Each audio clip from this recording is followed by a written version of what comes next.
Hello guys, welcome back to piping engineers. दोस्तों, स्वागत है आपका हमारे आज के वीडियो में। दोस्तों, आज हम बात करने वाले हैं दोबारा से हमारी पाइपिंग इंटरव्यू क्वेश्चन सीरीज के बारे में। दोस्तों, आज फिर कुछ अच्छे क्वेश्चंस आप लोगों के लिए लेके आया हूं, जो कि आप लोग अपने इंटरव्यू में जवाब दे सकते हैं और हमारी वीडियो से सीख सकते हैं। तो दोस्तों, आगे की वीडियोस के लिए हमारे चैनल को प्लीज लाइक करें, फॉलो करें और सब्सक्राइब करें। सो आइए बढ़ते हैं दोस्तों आज के वीडियो की तरफ और जानते हैं कुछ इंटरव्यू क्वेश्चंस के बारे में। दोस्तों, पहला क्वेश्चन आज की स्लाइड में हमारा है कि different type of flow meter measuring devices क्या होते हैं। वो कौन से फ्लो मेजरिंग डिवाइसेस होते हैं जो कि पाइपलाइंस में फिट करते हैं हम अपने प्लांट्स में, और उनसे हम लोग सिस्टम का फ्लो मेजर करते हैं। अलग अलग तरह के फ्लो मीटर्स होते हैं दोस्तों, जो कि रिक्वायरमेंट के हिसाब से, फ्लो के हिसाब से, पाइप साइज के हिसाब से हम लोग सिस्टम में यूज करते हैं। कुछ कॉमनली यूज फ्लो मीटर्स का नाम लिखा हुआ है इंटरव्यू में, बहुत ही इंपॉर्टेंट क्वेश्चन है अगर प्रोसेस इंजीनियर के इंटरव्यू के लिए जा रहे हैं। तो orifice plate type flow meter सबसे जो कॉमन होता है दोस्तों, variable area flow meter that is rotameter, magnetic flow meter दोस्तों, turbine flow meter, positive displacement flow meter, और एक अल्ट्रासोनिक फ्लो मीटर भी होता है। ये कुछ अलग अलग तरीके के फ्लो मीटर्स हैं और इन सब फ्लो मीटर्स को हम लोग पाइपिंग इंडस्ट्री में यूज करते हैं फ्लो को मेजर करने के लिए। दोस्तों, इन सभी फ्लो मीटर्स के बारे में आपको, अगर आप इंस्ट्रूमेंटेशन इंजीनियर है तो आपको डिटेल में पता होना चाहिए। अगला क्वेश्चन दोस्तों फ्लो मीटर से रिलेटेड ही है। तो flow meters, what are the straight run requirements for orifice flow type. आप सबको मालूम होगा कि फ्लो मीटर से जब हम लोग फ्लो मेजर करते हैं तो फ्लो मीटर लगाने से पहले और लगाने के बाद हमें कुछ पाइपिंग का स्ट्रेट रन मेंटेन करना पड़ता है। यह स्ट्रेट रन क्यों मेंटेन करना पड़ता है दोस्तों, अगर आपको पता है तो प्लीज कमेंट सेक्शन में जरूर बताइएगा। क्वेश्चन ये है कि कितना स्ट्रेट रन हमें orifice plate type flow metre के लिए देना होता है। दोस्तों, इनलेट स्ट्रेट रन हमें 15D टू 20D देना होता है, यानी कि अपस्ट्रीम में मेरा पाइप का जो स्ट्रेट रन है वो 15D से 20D होना चाहिए, और आउटलेट यानी कि डाउन स्ट्रीम में जो मेरा स्ट्रेट रन है वो मिनिमम 5D तो होना ही चाहिए। जहां दोस्तों डी क्या रिजेंबल करता है, जी है आपका पाइप साइज। इतना लेंथ आपका अपस्ट्रीम में और इतना लेंथ आपका डाउन स्ट्रीम में दोस्तों स्ट्रेट रन मिलेगा, तभी आपका फ्लोमीटर अच्छे से काम करेगा। और दोस्तों डी बाई डी रेशियो के ऊपर भी डिपेंड करता है। तो डी क्या है दोस्तों, small D is for orifice plate का जो आपका फ्लोमीटर है वो स्मॉल डी है दोस्तों, और कैपिटल डी है दोस्तों पाइप का फ्लोमीटर, पाइप का डायमीटर। पाइपिंग इंजीनियर जो है अपना इंस्ट्रूमेंटेशन इंजीनियर से ये कंफर्म करता है और प्रोजेक्ट स्पेसिफिकेशन के हिसाब से ऑरिफिस प्लेट को सेलेक्ट करता है, और अपस्ट्रीम और डाउनस्ट्रीम डिस्टेंस को भी हम लोग उसी हिसाब से निर्धारित करते हैं। नेक्स्ट सवाल है दोस्तों, what are different types of insulating materials used. आपको पता है हम लोगों को पाइप को इंसुलेट करना पड़ता है, कभी कभी हाई हीटिंग इक्विपमेंट्स को, टैंक्स को इंसुलेट करना पड़ता है। तो अलग अलग फ्लो, अलग अलग टेम्परेचर के हिसाब से, अलग अलग इन्वायरमेंट के हिसाब से हम अलग अलग मटेरियल्स को यूज करते हैं। कॉमनली यूज मटेरियल्स कौन से हैं दोस्तों, एस्बेस्टोस होता है, कैल्शियम सिलिकेट होता है, सेलुलर ग्लास होता है, सेलुलर सिलिका होता है, डाइटोमोसियस सिलिका प्लस एस्बेस्टोस होता है, मिनरल फाइबर होता है दोस्तों, मिनरल वुल होता है, मैग्नीशिया होता है, और पॉलीइरोइथीन फोम होता है। ये अलग अलग तरीके के कुछ इंसुलेटिंग मटेरियल्स हैं। अगेन ये भी प्रोजेक्ट स्पेसिफिकेशन में क्लियरली स्पेसिफाई किया जाता है कि आपको किस तरीके का इंसुलेटिंग मटेरियल इस प्रोजेक्ट में यूज करना है। नेक्स्ट सवाल है दोस्तों, हम लोग कहाँ पे पावर पाइपिंग का यूज करते हैं। Where do we use power piping. दोस्तों, पावर पाइपिंग जैसे नाम से ही पता चल रहा है, पावर लिखा हुआ है, तो पावर पाइपिंग हम कहाँ यूज करेंगे, जहां पे हमें इलेक्ट्रिक पावर जनरेट करनी है, यानी कि इलेक्ट्रिक पावर जनरेटिंग स्टेशन में हम लोग इलेक्ट्रिक पावर पाइपिंग का यूज करते हैं, जियोथर्मल हीटिंग सिस्टम्स में, और डिस्ट्रिक्ट हीटिंग सिस्टम्स और कूलिंग सिस्टम्स में। दोस्तों, आप बताइएगा कि पावर पाइपिंग के लिए कौन सा एसमी का कोड हम लोग यूज करते हैं। प्लीज कमेंट सेक्शन में जरूर बताइएगा। नेक्स्ट है दोस्तों, where do we use process piping. Process piping जैसे नाम से ही पता चल रहा है कि जो प्रोसेस के लिए हम लोग पाइपिंग करेंगे वहां पे हम प्रोसेस पाइपिंग यूज करेंगे। ये पेट्रोलियम रिफाइनरीज में, केमिकल्स में, pharmaceuticals, textile, paper processing plants, आपके जो स्टील प्लांट्स हो गए, सीमेंट प्लांट्स हो गए, उन सब में प्रोसेस पाइपिंग यूज होता है। इसमें भी दोस्तों कमेंट सेक्शन में बताइएगा कि प्रोसेस पाइपिंग के लिए कौन सा एएसमी का कोड यूज होता है। बढ़ते हैं अगली स्लाइड की तरफ। दोस्तों, मेजर कंपोनेंट्स क्या है पाइपिंग सिस्टम के, हम सब पाइपिंग सिस्टम को जानते हैं। एक मेजर कंपोनेंट्स के ऊपर हमारा एक वीडियो भी है, प्लीज आई बटन के लिंक पे मैं डाल दूंगा, यहाँ पे आप क्लिक करके देखिएगा उसे। पाइप दोस्तों, पाइपिंग सिस्टम किससे बनता है, पाइप से बनता है, फिटिंग से बनता है। फिटिंग्स में अलग अलग चीजें होती हैं, एल्बो, रिड्यूसर, फ्लेंज कनेक्शंस होते हैं, आपके आपके फ्लेंजेस होते हैं, गैस्केट होती है, बोल्टिंग होती है, वॉल्स होती है, पाइप सपोर्ट होता है दोस्तों।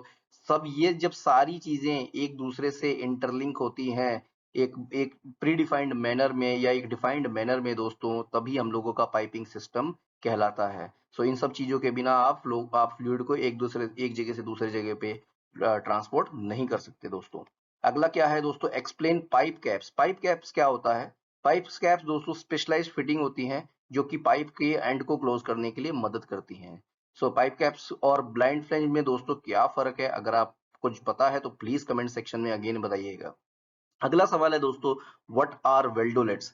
सो वेल्डोलेट्स दोस्तों, बेसिकली वेल्डोलेट्स आप ये समझिए कि जब भी एक बड़े पाइप को एक छोटे पाइप से जोड़ना है, ब्रांच कनेक्शन लेना है बट वेल्डिंग के द्वारा, तो हम लोग वेल्डोलेट्स का यूज करते हैं। तो ये ब्रांच कनेक्शन लेने के लिए वेल्डोलेट्स की मदद से ब्रांच कनेक्शन किया जाता है बड़े पाइप से छोटे पाइप में, और जहाँ पे हम वेट बट वेल्डिंग कर सकते हैं। दोस्तों अगला क्वेश्चन क्या है, what should be done with control valves, safety valves, orifice plates etcetera before flushing and hydro test? तो अगर हमें इन सब चीजों के साथ क्या करना चाहिए?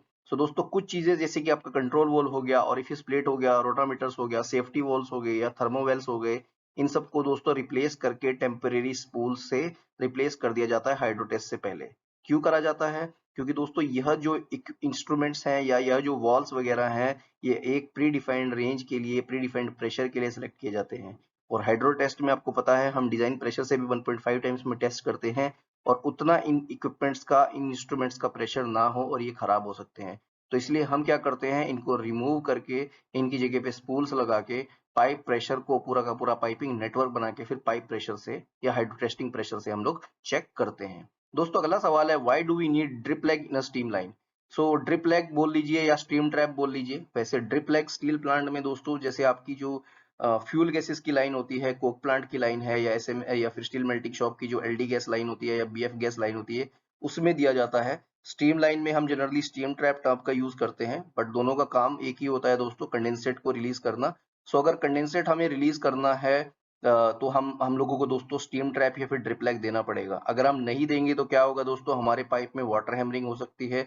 और वाटर हैमरिंग क्यों होगी? क्योंकि स्टीम के साथ में हमारा कंडेंसेट भी मूव करेगा और टेम्परेचर डिफरेंस की वजह से वाटर हैमरिंग होगी, और मे भी ऐसा हो सकता है कि वह जो वाटर है हमारी टरबाइन वगैरह में जाके हमारी टरबाइन को या किसी भी इक्विपमेंट को दोस्तों खराब कर सकता है। तो इसलिए हम लोग ड्रिप लैग या फिर स्टीम ट्रैप्स को स्टीम लाइन में प्रोवाइड कराते हैं। अगली स्लाइड में बढ़ते हैं दोस्तों जी।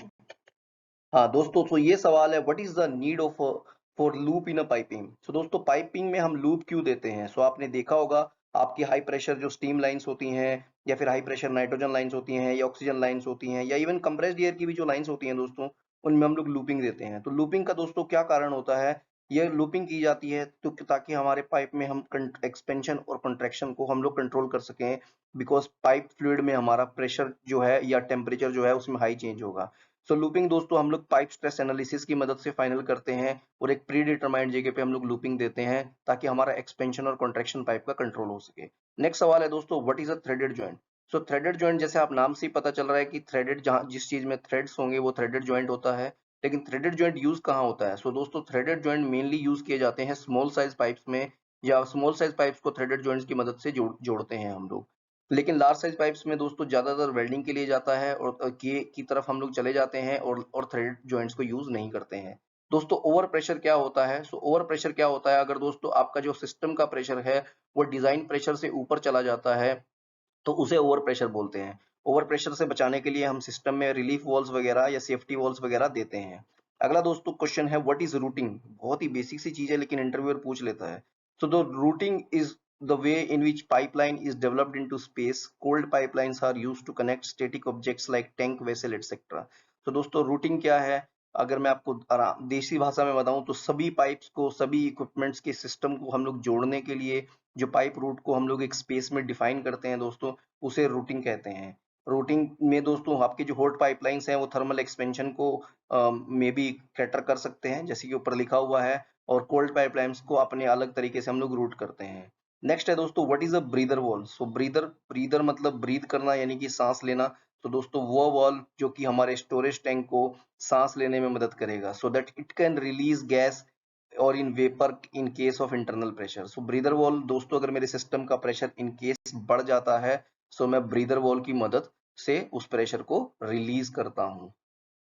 दोस्तों आशा करता हूं आपने आज के वीडियो में कुछ सीखा होगा और कुछ इंपॉर्टेंट क्वेश्चंस हमारे वीडियो के थ्रू जाने होंगे।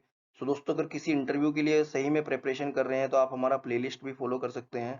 सो दोस्तों आगे की वीडियोस के लिए प्लीज हमारे चैनल को लाइक करें, फॉलो करें, और सब्सक्राइब करें और दोस्तों हमारी वीडियोस देखते हैं तो प्लीज़ उन्हें लाइक भी करें। सो दोस्तों धन्यवाद, तब मिलते हैं अगली वीडियो में।